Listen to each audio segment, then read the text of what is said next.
Hey everybody, today we're going to talk about shoulder press when it comes to building the ultimate bulk of your shoulder, and probably what builds the biggest part of the front part of your delt is going to be the dumbbell shoulder press. It's been one of those movements for me that just pack on the mass real easy, and there's times where I don't even do front lateral raises because when I hit the front, pretty much a dumbbell press, that fatigues my front delt enough, and I feel enough fatigue out of it that I don't have to beat it up anymore. And then as my front delt is being a more dominant body part for me, it kind of overpowers my chest at times. So again, I don't kill it too much where I do 5 different pressing movements. If I hit it properly with a dumbbell shoulder press, I feel like that's good enough for me to really get an effective exercise to really build the front part of my delts. And it does target the side delt a little bit, but ultimately it's a front delt movement.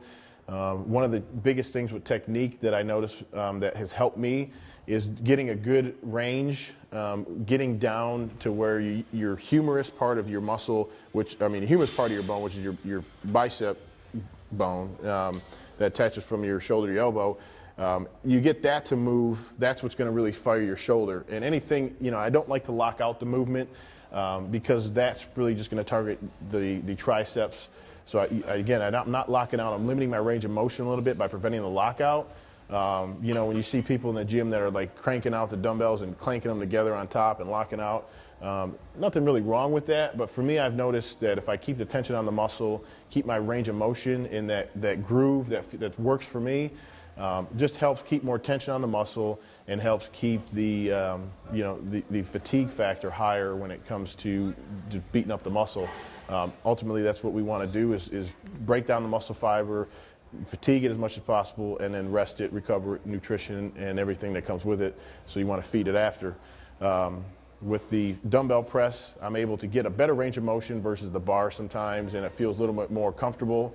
If I'm tight or if something's kind of hurting the dumbbells, it's just more of a natural. You could kind of use, if there's something that's going to compensate, you're less likely to have it with dumbbells. And then there's times, with dumbbells, I'll go real heavy, but most of the time I find a weight that's good enough for me where I keep my rep range between probably 10 to 12. And then if I go sometimes a little bit higher rep, but shoulders I feel ultimately can handle a higher rep versus just 4 to 6 reps.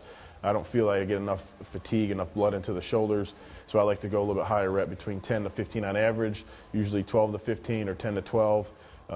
Shoulders, like the dumbbells, sometimes I'll do a drop set where I'll go real heavy my last set and drop it down maybe half the weight and pound out a few more reps.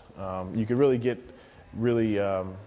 you could play with your rep ranges, play with your supersets, drop sets, things like that, because shoulder's another muscle that really handle the volume. So, not so much about the weight here, but really focus on the form and keeping that tension on the muscle through proper range of motion is my biggest tip that I can give you for building your shoulder with shoulder press.